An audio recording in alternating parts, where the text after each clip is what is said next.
जय भीम साथियों, मैं हूं सुमित चौहान और आप देख रहे हैं द न्यूज़ वीक। मेरे साथ दिल्ली के सामाजिक कल्याण मंत्री राजेंद्र पाल गौतम जी मौजूद हैं और ये इनका स्वागत हो रहा है। क्योंकि इनको अभी एक अवार्ड मिला है, lord Buddha India peace and tourism Mitra award 2021 से सम्मानित हुए हैं। तो सबसे पहले सर बहुत बहुत शुभकामनाएं, बधाई आपको। धन्यवाद। ये अवार्ड जो मिला है इसकी क्या अहमियत है और आपकी क्या प्रतिक्रिया इस अवार्ड पे? देखिए, पूरे दुनिया के जो देश बौद्ध देशों में जो तीर्थयात्री यात्रा करना चाहते हैं, तो दुनिया में 55 से 60 के बीच में बौद्ध देश हैं। तो उनकी एक संस्था है, इंटरनेशनल संस्था है, association of Buddhist tour operators. Okay. तो जो भारत सहित तमाम बौद्ध देशों की आपस में संस्कृति और धर्म और इकोनॉमी और रिलेशंस को अच्छा बनाने के लिए और एक दूसरे की संस्कृति का आदान प्रदान के लिए और टूर्स के माध्यम से, बुद्धिस्ट सर्किट टूर के माध्यम से वो पूरी दुनिया को जोड़ा हुआ है उन्होंने। उस संस्था ने पूरे दुनिया से लोगों जो बुद्ध के धम्म पे काम कर रहे हैं उनके एप्लीकेशंस मांगे और उसमें से जो इंडिया का जो एक अवार्ड इंडिया के किसी एक व्यक्ति को मिलना था वो उन्होंने मुझे दिया है। तो मैं गौरवान्वित महसूस कर रहा हूँ कि ये मेरा अकेले का अवार्ड नहीं है, ये हमारी पूरी मिशन जय भीम की टीम जो रात दिन काम करती है उन सब का अवार्ड है। और डॉक्टर बाबा साहेब अम्बेडकर भारत को बौद्ध में बनाना चाहते थे। चूँकि 3500 साल तक हमारे लोगों ने गुलामी झेली है, हमारे लोग धर्म के आधार पर पढ़ने लिखने से, व्यापार करने से, संपत्ति इकट्ठा करने से वंचित रहे। और डॉक्टर बाबा साहेब अम्बेडकर जी ने पूरा जीवन का अपना संघर्ष करके हमारे लोगों को 3500 साल की न केवल गुलामी से आज़ादी दिलाई बल्कि उनके पढ़ने लिखने के रास्ते खोल दिए और उनको राजनीति में रिप्रेजेंटेशन दिलवाया, उनको सरकारी नौकरियों में और शिक्षण संस्थानों में रिप्रेजेंटेशन दिलवाया। लेकिन आज हम देख रहे हैं पूरे भारत के अंदर एजुकेशन को इतना महंगा कर दिया गया है कि एक तरीके से एजुकेशन देश के लगभग 90% लोगों से एजुकेशन को छीन लिया गया है। और दूसरी तरफ जो रिजर्वेशन जिसको हम रिप्रेजेंटेशन कहते हैं जो मिलता था, 5th पे कमीशन में 4th क्लास एम्प्लॉयमेंट को पूरी तरह बैन करके आउटसोर्स कर दिया गया। और उसके बाद धीरे धीरे बाकी सारी नौकरियां भी ठेके पे भरी जा रही हैं। और तो और अब तो सिविल सर्विसेज के अंदर जब हमारे बच्चे टॉप कर रहे हैं, पिछले 6 सालों में 2 बार एससी ने 2 बार ओबीसी ने सिविल सर्विसेज को टॉप किया है, तो उसमें भी अब लेटरल एंट्री इन्होंने चालू की है। एक तरीके से जो लोग हमें हज़ारों साल से गुलाम बनाए रहे वो हमें फिर से गुलाम बनाना चाहते हैं। इसीलिए उन्होंने सरकारों के माध्यम से एजुकेशन को इतना महंगा कर दिया कि हमारे लोगों से एजुकेशन छिन जाए। और दूसरी तरफ सरकारी संस्थानों को प्राइवेट हाथों में बेच दिया और जो बचे थे वहाँ पे भी ठेकेदारी प्रथा लागू करके हमारे लोगों के आगे बढ़ने के रास्ते को उन्होंने ब्लॉक कर दिया है। तो मिशन जय भीम ने ये संकल्प किया है कि हम जो डॉक्टर बाबा साहेब अम्बेडकर के सपनों का भारत बनाना चाहते हैं, जहाँ समता हो, मैत्री हो, भाईचारा हो, न्याय हो, सबके लिए समान अवसर हो, करुणा हो, शील हो, उसी मार्ग को लेकर हम फिर से भारत को बौद्ध में बनाना चाहते हैं। जिस तरह भारत सम्राट अशोक के टाइम पे बौद्ध में था, तब भारत सोने की चिड़िया थी, तो उसी तरह के भारत को निर्माण का संकल्प मिशन जय भीम ने किया है। और उसी निर्माण कार्य में लगातार जो मिशन जय भीम काम कर रहा है, उसी के तहत ये अवार्ड जो मैंने कल प्राप्त किया, ये पूरे मिशन जय भीम का अवार्ड है, पूरे बहुजन समाज का अवार्ड है।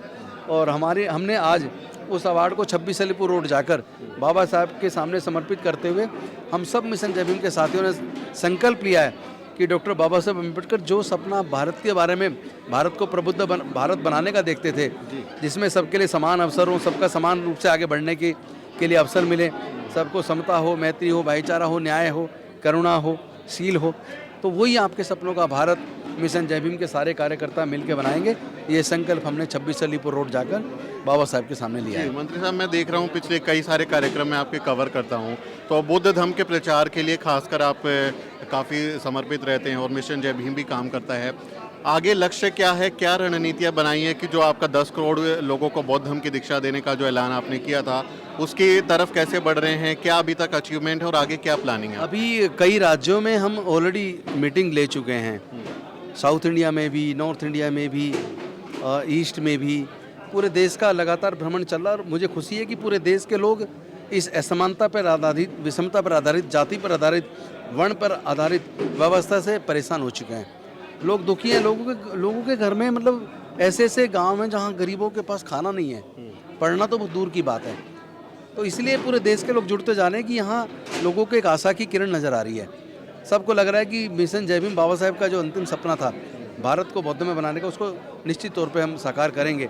उसी की वजह से पूरे देश में लोग जुड़ते जा रहे हैं और सभी राज्यों में लगातार मिशन जय भीम की टीम बनती जा रही है। छोटे छोटे धम्म दीक्षा के प्रोग्राम ऑलरेडी चल रहे हैं। कहीं 50 लोग धम्म दीक्षा ले रहे हैं, कहीं 100 लोग ले रहे हैं, कहीं 300 लोग ले रहे हैं, कहीं 500 लोग ले रहे हैं। तो लगातार सिलसिला जारी है और मैं समझता हूँ जैसे जैसे हम 2025 की तरफ बढ़ेंगे वैसे वैसे ये आंदोलन भारत को बौद्ध में बनाने का, भारत को फिर से वही गौरवशाली राष्ट्र बनाने का आंदोलन मजबूत होता चला जाएगा। और 2025 में जो हमने संकल्प लिया था दीक्षा भूमि में 10 करोड़ लोगों को अपने बुजुर्गों की सांस्कृतिक विरासत में लाने का, घर वापसी करने का, निश्चित तौर पर वो सफल होगा। क्योंकि ये एक व्यक्ति का मूवमेंट नहीं है, ये राजेंद्र गौतम का या मिशन जय भीम का नहीं है, ये तमाम अम्बेडकरवादी संगठनों का है। सब लोग मिल के इस दिशा में आगे बढ़ रहे हैं और आपस में भी कोऑर्डिनेशन बढ़ रहा है। इसलिए मैं बहुत खुश हूँ, सेटिस्फाई हूँ कि हम जो सपना देखा था उसकी तरफ बढ़ रहे हैं। हम देखते हैं कि बहुत सारे जो मंदिर हैं अभी उनका पता चल रहा है कि जो मूर्तियां हैं उनको मुकुट पहनाकर, वस्त्र पहनाकर पूजा जा रहा है, लेकिन असल में वो बुद्ध की मूर्ति है। जैसे रुक्मणी मंदिर का भी पता चला कि रुक्मणी देवी के नाम से प्रचारित हो रहा है, सोमनाथ की भी गुफाएं निकली हैं, उसके नीचे भी बुद्ध की जो गुफाएं हैं। तो मैं समझता हूँ भारत में लेके म्यांमार से काबुल कंधार तक पूरा भारत बौद्ध महता सम्राट अशोक के टाइम पे कहीं भी खुदाई होगा तो बुद्ध ही निकलेंगे। बल्कि मुझे कल बौद्ध गया में पता चला कि बहुत जहाँ भी खेत में कहीं खुदाई होती है वहाँ बुद्ध निकलते हैं। लेकिन बहुत से लोग क्या करते हैं कि वो उसको मूर्ति को खंडित करके छुपा देते हैं। उन्हें लगता है कि अब ये ज़मीन हमसे चली जाएगी, आर्कियोलॉजिकल डिपार्टमेंट ले लेगा। इस वजह से बहुत सारी मूर्ति तो पूरे देश में निकल के वो दफन हो रही हैं। अदरवाइज तो पूरा भारत बौद्ध में था। ऐसी कोई जगह नहीं है जहाँ खुदाई हो और तथागत बुद्ध की मूर्तियाँ ना निकलें या उनका संदेश ना निकले। तो बुद्ध धर्म के प्रचार के लिए जैसे आप काम कर रहे हैं, वैसे ही दिल्ली सरकार की योजनाएं हैं जिसमें तीर्थ यात्रा का प्रचार होता है कि लोगों को वैष्णो देवी अयोध्या जा रहे हैं, उसमें बौद्ध धर्म और ये प्रतीक को भी ऑलरेडी वो शामिल है। आप कुशीनगर, सारनाथ, बौद्ध गया, राजगीर, नालंदा, इस पूरे सर्किट पे अगर कोई जाना चाहता तो ऑनलाइन अप्लाई करे।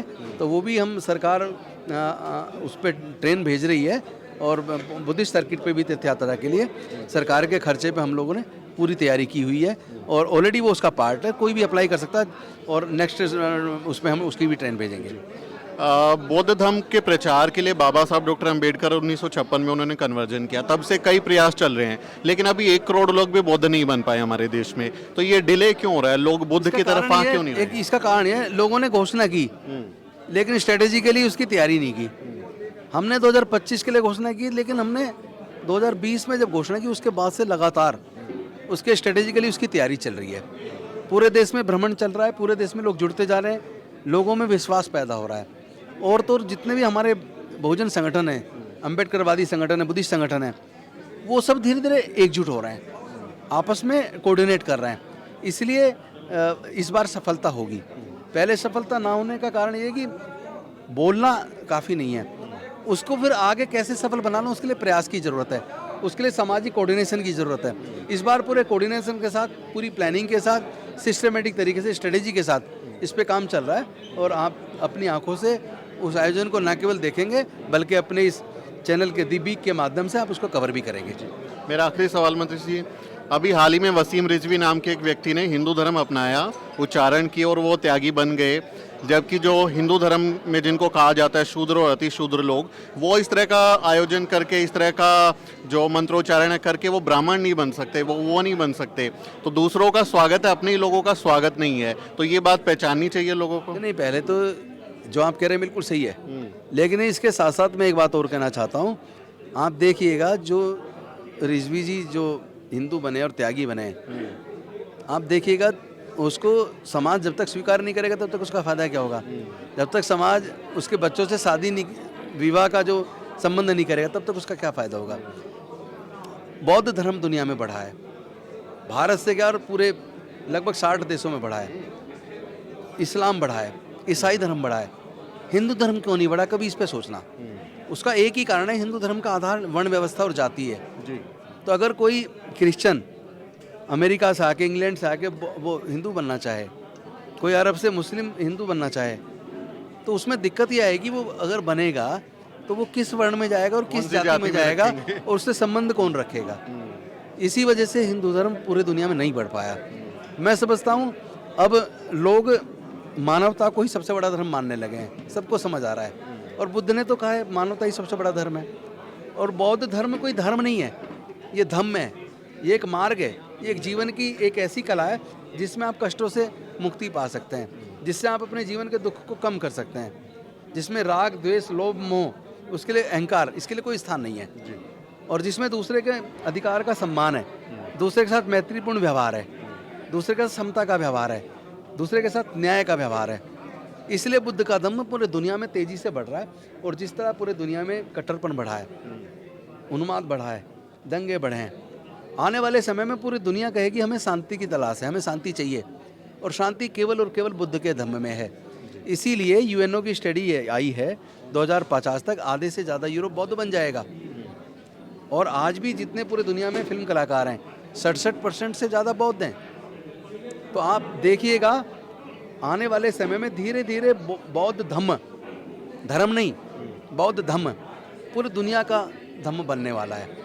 पूरे दुनिया में लोग उसकी तरफ आकर्षित हो रहे हैं सिर्फ इस वजह से क्योंकि वहाँ न्याय है, वहाँ समता है, वहाँ मैत्री है, वहाँ प्यार है, वहाँ शांति है। और जहाँ शांति होती है वहाँ तरक्की होती है। बहुत बहुत शुक्रिया बात करने के लिए और फिर से बधाई। तो ये थे राजेंद्र पाल गौतम जी जो दिल्ली के कैबिनेट मंत्री हैं और इनका कहना है कि बौद्ध धर्म समता का धर्म है, न्याय का धर्म है और समता मूलक समाज के निर्माण के लिए बाबा साहब डॉक्टर अम्बेडकर ने बौद्ध धर्म का रास्ता अपनाया था। उसी रास्ते पर हम सबको चलना चाहिए। मंत्री जी की बातें आपको कैसी लगी, ये वीडियो आपको कैसा लगा, इसके बारे में अपनी राय दें और हमारे चैनल को भी ज़रूर सब्सक्राइब करें। मेरा नाम सुमित चौहान है और इस वीडियो को शूट करने में मेरी मदद कर रहे हैं मेरे वीडियो जर्नलिस्ट मोहित कुमार। अगले वीडियो में मिलते हैं साथियों। जय भीम।